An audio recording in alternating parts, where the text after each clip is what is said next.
Une question qui nous concerne tous. D'où vient le langage humain? C'est l'une des plus grandes énigmes de la science. Nous parlons, aucun autre animal ne le fait comme nous. Partout sur Terre, dans toutes les cultures, les humains ont une langue. C'est peut-être ce qui nous distingue le plus du reste du monde vivant. Mais une chose aussi complexe n'a pas pu apparaître d'un coup. Elle a forcément eu des ancêtres, des formes plus simples qui existaient avant. Pour les retrouver, les chercheurs observent nos plus proches cousins, les grands singes. Chimpanzés, bonobos, gorilles, orang-outans.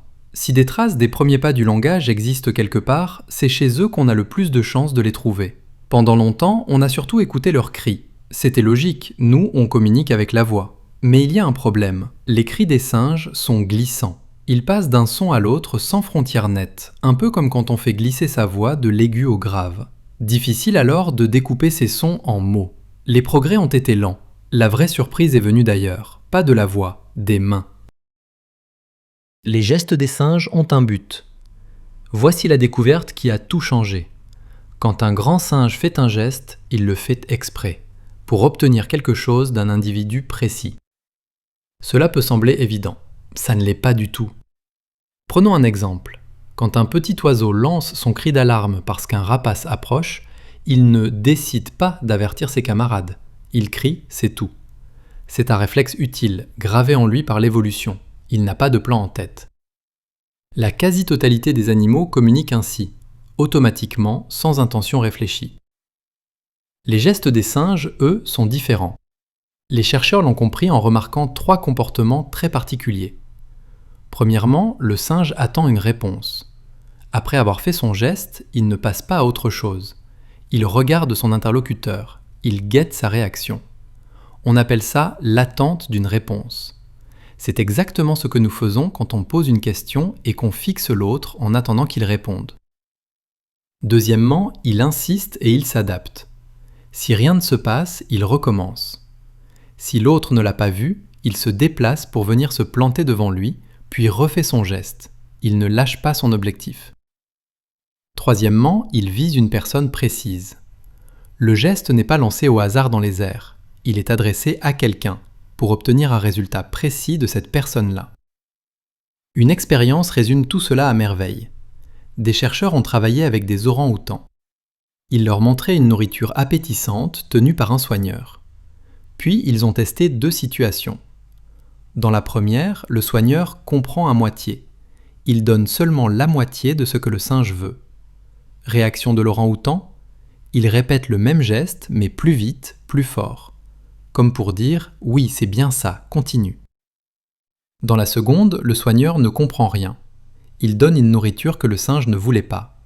Réaction, cette fois, l'orang-outan change complètement de geste. Comme pour dire « non, tu n'y es pas du tout, essayons autrement ». C'est frappant. Le singe ne se contente pas de vérifier s'il a eu ce qu'il voulait. Il évalue à quel point l'autre l'a compris et il ajuste sa stratégie en conséquence. Exactement comme nous quand on reformule une phrase parce que notre interlocuteur a l'air perdu. Les singes tiennent même compte de l'attention de l'autre. S'ils veulent communiquer avec quelqu'un qui les regarde, ils utilisent un geste silencieux. Un simple mouvement de la main suffit, puisque l'autre le verra.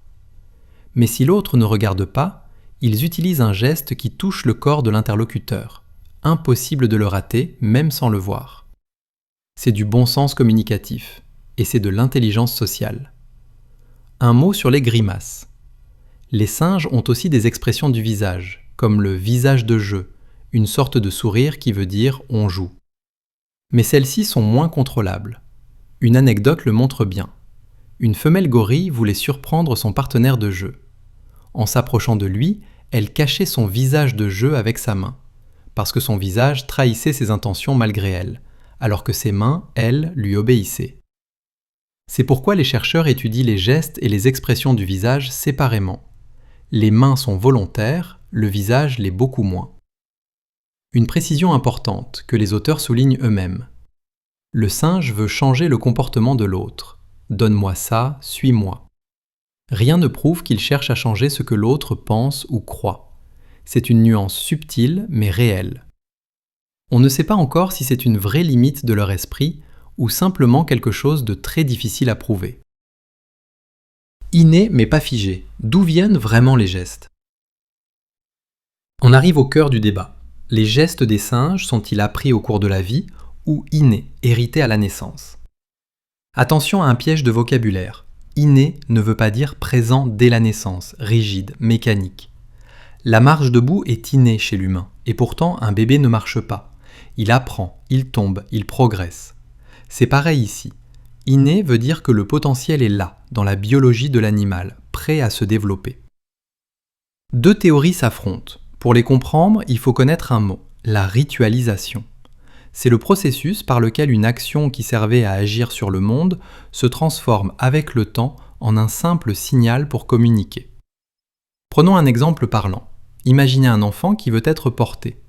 Petit, il tend les deux bras vers le haut et s'accroche vraiment à l'adulte pour grimper. Plus tard, il se contente de lever les bras en regardant l'adulte. Le geste ne sert plus à grimper pour de bon, il veut dire « porte-moi ». L'action utile est devenue un signal. Voilà la ritualisation. Première théorie, la ritualisation au cours de la vie. Chaque petit singe réinventerait ses gestes, tout seul, par apprentissage. Voici le scénario. Le bébé essaie d'abord d'obtenir les choses par la force. Il tire, il pousse, il s'agrippe. Sa mère, elle, devine son intention dès le début du mouvement. Elle réagit avant même la fin du geste. Le bébé comprend alors qu'il n'a plus besoin de faire tout le mouvement. Il suffit de l'amorcer. Le geste est né. Cette théorie prédit des choses précises. Si chaque singe invente ses gestes tout seul, alors les gestes devraient être différents d'un individu à l'autre, chacun sa version. Et ils devraient marcher à sens unique. La mère a dressé le petit, mais le petit n'a pas dressé la mère. Deuxième théorie, la ritualisation au cours de l'évolution. Le même processus, mais étalé sur des millions d'années et transmis de génération en génération. Le geste devient alors héritable, commun à toute l'espèce. C'est la théorie que défendent les auteurs. Comment trancher? En regardant si les prédictions de la première théorie se vérifient. Et elles ne se vérifient pas. Les gestes ne sont presque jamais propres à un individu. Sur 102 gestes de gorilles observés, un seul était personnel, et encore, il était adressé à un humain. Chez les chimpanzés d'une forêt d'Ouganda, aucun. Si chacun inventait ses gestes, on devrait voir beaucoup plus de variétés individuelles. Les gestes ne sont pas à sens unique. Chez le bonobo, ceux qui font un geste sont aussi ceux qui le comprennent quand on le leur adresse. Tout le monde parle et comprend la même langue. Certains gestes sont impossibles à apprendre par ce mécanisme. Exemple, pour dire « va-t'en », le chimpanzé tend la main, dos tourné vers l'autre et agite les doigts. Ce geste ressemble à une gifle du revers de la main. Or sérieusement, un bébé singe commencerait-il sa vie en giflant les adultes pour ensuite en tirer un geste poli? Peu crédible. Le travail à fournir serait colossal. Apprendre 70 à 80 gestes un par un, tout seul, et en plus comprendre ce que chacun veut dire quand on le reçoit, c'est une montagne d'apprentissage difficile à imaginer. La conclusion des auteurs.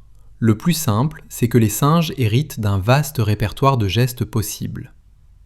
Mais, et c'est une nuance essentielle, cela n'exclut pas le rôle du social. Les deux théories peuvent coexister. Voici comment les auteurs les articulent. Le catalogue de tous les gestes possibles, un très grand catalogue. L'expérience sociale, elle, choisit quel geste de ce catalogue on va vraiment utiliser souvent. L'analogie est celle des sons du langage. Un bébé humain n'est capable de produire tous les sons de toutes les langues du monde. Puis, au contact de son entourage, il garde les sons de sa langue et laisse tomber les autres. Le catalogue est inné, l'usage se règle au contact des autres. C'est exactement ce que proposent les auteurs pour les gestes des singes. Peu de sens, beaucoup de gestes, le mystère de la redondance. On pourrait croire que 80 gestes veulent dire 80 choses différentes. Faux. Quand les chercheurs ont recensé les significations réelles des gestes, hors jeu, ils en ont trouvé très peu. 5 chez l'orang-outan, 10 chez le gorille, 15 chez le chimpanzé. Autrement dit, beaucoup de gestes pour très peu de messages. D'abord, une parenthèse sur la méthode, car elle est astucieuse. Comment savoir ce qu'un geste veut dire chez un animal qui ne parle pas? Les chercheurs se sont dit, le sens d'un geste, c'est le résultat qui satisfait le singe. Ils ne retiennent donc que les cas où, après avoir obtenu une réaction, le singe arrête de gesticuler. S'il s'arrête, c'est qu'il a eu ce qu'il voulait. Ce résultat qui semble satisfaisant sert de définition du sens. Les significations trouvées sont d'ailleurs très terre-à-terre. Donne-moi l'objet, suis-moi, grimpe sur moi, arrête ça. Revenons au mystère. Pourquoi tant de gestes pour si peu de messages ? On dit que les gestes sont redondants. Plusieurs gestes différents peuvent transmettre le même message. C'est comme avoir 10 mots pour dire oui. Est-ce inutile ? Pas forcément. Les chercheurs ont remarqué une chose. Quand la réponse attendue est évidente, par exemple demander à être toiletté, un seul geste suffit. Mais quand la situation demande une sorte de négociation, par exemple demander de l'affection où l'issue est incertaine, le singe dispose de plusieurs gestes. Avoir plusieurs façons de demander pourrait aider dans les situations délicates. Ce n'est encore qu'une piste, pas une certitude. Il y a aussi le phénomène inverse. Un même geste peut avoir plusieurs sens. Cela paraît source de confusion. Comment s'y retrouver ? La réponse tient dans un mot, le contexte. Prenons un exemple tiré de notre propre langue, le mot avocat. Chez le marchand de fruits et légumes, vous pensez aux fruits verts. Au tribunal, vous pensez à la personne qui défend l'accusé. Personne ne s'y trompe. Personne ne se dit consciemment lequel des deux sens. Le contexte décide pour nous sans effort. La plupart des gens ne remarquent même pas que le mot a deux sens. C'est pareil pour les singes. Un même geste change de signification selon la situation. Et le contexte lève l'ambiguïté presque entièrement. Les chercheurs l'ont vérifié chez le bonobo. Selon le contexte, le sens du geste devient clair. L'ambiguïté existe pour l'observateur humain qui compte les gestes de l'extérieur. Elle n'existe probablement pas pour les singes eux-mêmes. Des gestes qui montrent prudence. Certains gestes semblent presque dessiner ce qu'ils veulent dire. Un exemple. Un gorille veut inviter sa partenaire à se déplacer dans une certaine direction pour s'accoupler. Il fait un mouvement du bras qui suit la trajectoire souhaitée. Le geste ressemble au mouvement voulu. On appelle ça un geste iconique. Sa forme ressemble à son sens, comme un dessin ressemble à ce qu'il représente. C'est tentant d'y voir une preuve d'intelligence symbolique. Mais les auteurs appellent à la prudence, car voici la vraie question. Le singe comprend-il que son geste dessine le mouvement ? Ou bien connaît-il simplement le sens du geste sans faire le lien avec sa forme ? Encore une analogie tirée de notre langue. Beaucoup de mots sont des onomatopées. À l'origine, ils imitaient un son. Chuchoter, par exemple, imite le son du chuchotement. Mais quand vous dites chuchoter, pensez-vous à cette imitation ? Non, vous connaissez juste le sens du mot. L'origine imitative est là, mais elle est devenue invisible pour vous. Peut-être que c'est pareil pour les singes. Le geste a peut-être une origine imagée, très ancienne. Mais pour le singe d'aujourd'hui, cette image est peut-être devenue invisible. Il connaît juste ce que le geste veut dire. On ne sait pas trancher. D'où la prudence. Pas de grammaire. Chez l'humain, l'ordre des mots change tout. Le chien mord l'homme et l'homme mord le chien, ce sont les mêmes mots, mais deux sens opposés. C'est ce qu'on appelle la syntaxe, les règles qui combinent les mots pour créer du sens. Les singes font parfois plusieurs gestes à la suite. Alors, ont-ils une syntaxe ? La réponse des chercheurs est claire, non. Combiner deux gestes ne crée aucun sens nouveau. Chaque geste garde sa signification, qu'il soit seul ou en série. Aucune trace de grammaire n'a été trouvée. C'est une différence majeure avec le langage humain. Mais alors, pourquoi ces suites de gestes ? Il y a deux raisons. La première est simple, l'insistance. Le singe fait un geste, attend, n'obtient rien, recommence. On voit une série, mais ce sont juste plusieurs tentatives pour le même but. La seconde est plus intéressante. Parfois, le singe enchaîne très vite plusieurs gestes différents qui veulent tous dire la même chose, plusieurs synonymes à la suite. Pourquoi ? Ce sont surtout les jeunes qui font ça, et l'explication est charmante. Un jeune singe possède un immense catalogue de gestes possibles. Souvenez-vous, l'héritage. Mais il ne sait pas encore lequel marche le mieux. Alors, il fait comme un débutant qui essaie plusieurs clés dans une serrure. Il les enchaîne toutes en espérant qu'une fonctionnera. On pourrait appeler ça la stratégie du fusil à plomb, tirer large pour être sûr de toucher. En grandissant, le singe apprend quels gestes sont les plus efficaces. Il n'a alors plus besoin d'enchaîner, il choisit directement le bon. Les suites de gestes disparaissent peu à peu. Il y a même un test élégant de cette idée. Chez les chimpanzés, un mâle adulte quitte parfois le groupe avec une femelle pour rester seul avec elle quelques jours. Les chercheurs appellent ça le consortship. C'est une situation nouvelle pour lui. Jeune, il ne l'a jamais vécue. Et que fait-il ? Il retombe dans les suites de gestes, comme un débutant, exactement ce que prédit la théorie.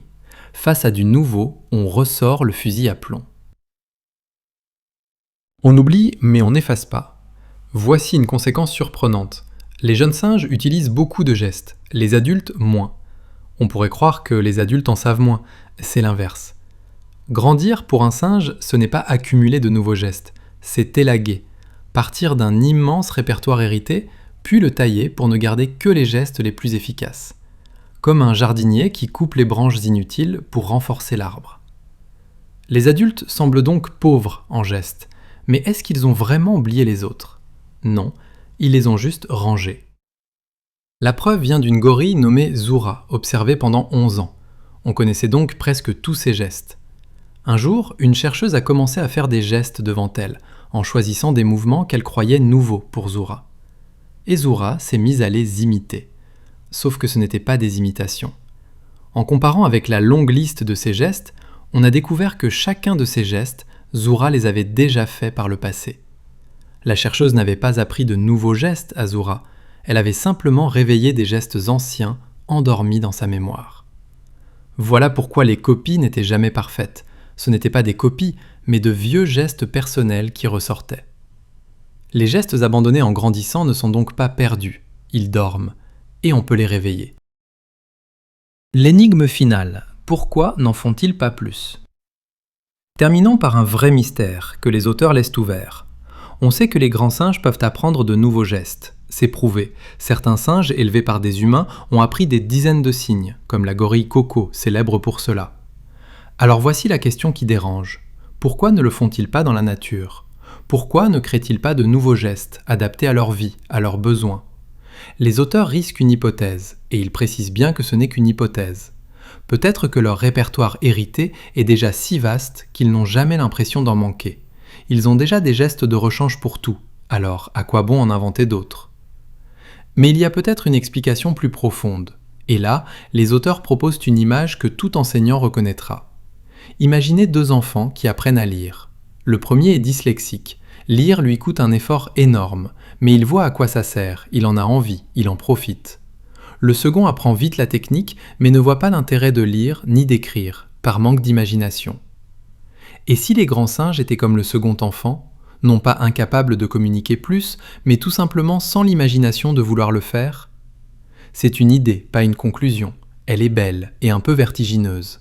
Elle suggère que la frontière entre eux et nous ne serait pas seulement une affaire d'outils, mais peut-être d'imagination. Ce qu'il faut retenir, les grands singes ne parlent pas, mais avec leurs mains, ils font quelque chose de bien plus proche du langage qu'on ne le pensait. Leurs gestes sont volontaires, ils visent quelqu'un, dans un but, et s'adaptent à cette personne. Leur catalogue de gestes est immense et partagé entre espèces très différentes. Ce catalogue est en grande partie hérité, même si l'expérience règle son usage. Il y a beaucoup de gestes pour peu de messages. Le contexte fait le tri, comme pour nos mots à double sens. Il n'y a pas de grammaire, c'est une frontière nette avec le langage humain. Grandir, c'est trier, pas accumuler, et les gestes oubliés ne sont pas perdus. Reste la grande énigme, ils pourraient en dire plus. Ils ne le font pas. Peut-être que la clé du langage n'est pas seulement dans les mains ou dans la voix. Peut-être qu'elle est dans l'imagination.